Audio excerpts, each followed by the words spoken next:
ప్రతి మగవాడికి లేకపోతే ప్రతి భార్యకి ఒక లైఫ్‌లో గొడవలు అవుతామన్నది కామన్.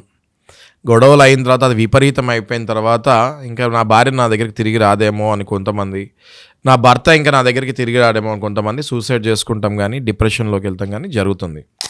నేనేమంటున్నానంటే as a advocate and as a human being also నేనేమంటున్నానంటే ఆవేశపడి డెసిషన్స్ తీసుకోకండి. మీ వైపే తప్పు ఉంటే ఒక స్టెప్ తగ్గండి, ఈగో తగ్గించుకోండి. ఫ్యామిలీ అన్నాక అప్పుడు ప్రతిసారి మీరే అప్పర్ హ్యాండ్లో ఉండాలంటే ప్రతిసారి మీదే పై చేయిలో ఉండాలి అనుకుంటే సంసారాలు కూలిపోతూ ఉంటాయి. సో అప్పుడప్పుడు మీరు తగ్గాల్సి వచ్చినప్పుడు భార్య కానీ భర్త కానీ ఈగో ఫీలింగ్ ఏదైనా ఉంటే అది తగ్గించుకొని కాంప్రమైజ్ అవుతే ఆ తర్వాత మీకు ఎంతో రెస్పెక్ట్ ఇస్తారు అవతల పార్టీ. అవతల పార్టీ అంటే వైఫ్ గాను husband.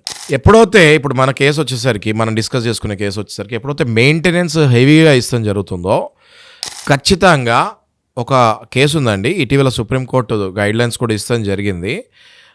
Rajneesh versus Neha. Okay, ఇది 2020లో ఇది సుప్రీంకోర్టు జడ్జిమెంట్ ఇష్టం జరిగింది. ప్లస్ దీన్ని బేస్ మీద కొన్ని గైడ్లైన్స్ ఇస్తాం కూడా జరిగింది సుప్రీంకోర్టు అండి. ఓకే, ఇప్పుడు చాలా కేసెస్ మనం సుప్రీంకోర్టుకు కూడా వెళ్తాయి చూస్తూ ఉంటాము. ఎందుకు అంటే వాళ్ళ ఫీలింగ్ ఏంటి అంటే నాకు సరిగ్గా న్యాయం జరగలేదు కింద కోర్టులో, నాకు సరిగ్గా న్యాయం జరగలేదు హైకోర్టులో. అంటే రాజ్యాంగం ఇచ్చిన హక్కు, కాన్స్టిట్యూషన్ ప్రతి మనిషికి ప్రతి సిటిజన్కి ఇచ్చే హక్కు ఏంటంటే నీకు న్యాయం జరగలేదు అన్నప్పుడు ఏ కోర్టుకైనా నువ్వు వెళ్ళి నీకు న్యాయం జరగలేదు అన్నప్పుడు ఆ పై కోర్టుకి వెళ్ళొచ్చు.